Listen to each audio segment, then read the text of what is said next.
This spring, hang on to your seats. The best movie of all time. Critics are calling it romantic, sensational, absolutely terrible.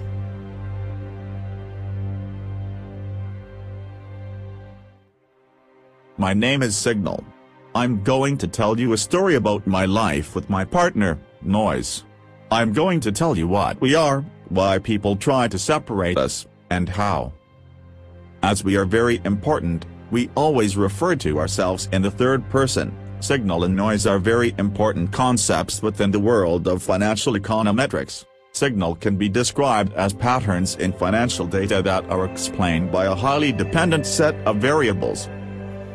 And noise can be thought of as a series of independent samples that distort signal. Let's go discuss why people try so hard to separate us, even though we go hand in hand. It's us against the world. But I promise I will always be with you. Wait for me, babe.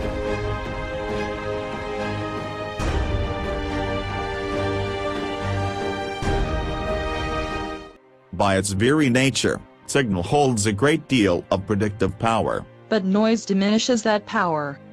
If there is a significant amount of noise present, the predictive power of forecasting models is seriously compromised. Imagine looking at a fuzzy map, distorted by noise, and then a crystal clear map that has this fuzz, or noise, removed. With a clear map, you are much more certain about where to go. Applying this to a financial context, if we can determine the signal with regards to future excess returns, then we stand to make a lot of money. That is why smart, but evil, people such as the Fin 3018 students will get paid so much to remove noise from the signal. Now we must travel far and wide to find a bigger blackboard to tell the most important part of our journey. How do people successfully separate signal and noise? Let's continue our journey. Together, they found the courage to take an unforgettable journey that can be called a triumph of will. So how do people try and separate signal and noise? In a nutshell, with great difficulty. Effectively distinguishing between signal and noise is made possible through a range of statistical and mathematical techniques. Building an econometric model, transforming the data that goes into the model, and testing the model are three crucial steps to separating signal and noise. People build econometric models that reconstruct sequences from empirical data.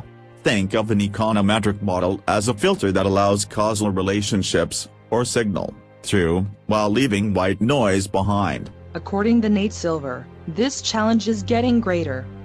With the explosion of available information, but still only a finite amount of useful information, it is getting harder to distinguish between what is meaningful and what is not. In other words, the noise-to-signal ratio is continually increasing. When building a model, it is critical that you optimize the number of variables you include. One needs to be careful not to include too many variables. In order to determine which variables are predictive, regression analysis is used. Here is a simple shorthand regression model, where y is a random variable, such as excess returns, and x is a deterministic variable. Data transformation is also very important. By removing known sources of variation, we can achieve a better fitting model. Adjusting for seasonality, by using 12-month moving averages, is incredibly useful. Normalizing, or rebasing, the data also helps. If modeling returns, it can be useful to use logs. Now for model testing. Carrying out residual analysis is a good way to determine if noise has been removed from the signal. If the model has picked up all of the signal, then the residuals should be uncorrelated. If this is the case, we know that the residuals are nothing more than white noise. This takes us to the end of our journey. You hopefully now know what we are, why people try to separate us, and how. And hopefully you also understand that while people try their hardest, by our very nature, they can never be fully successful all of the time. In theaters.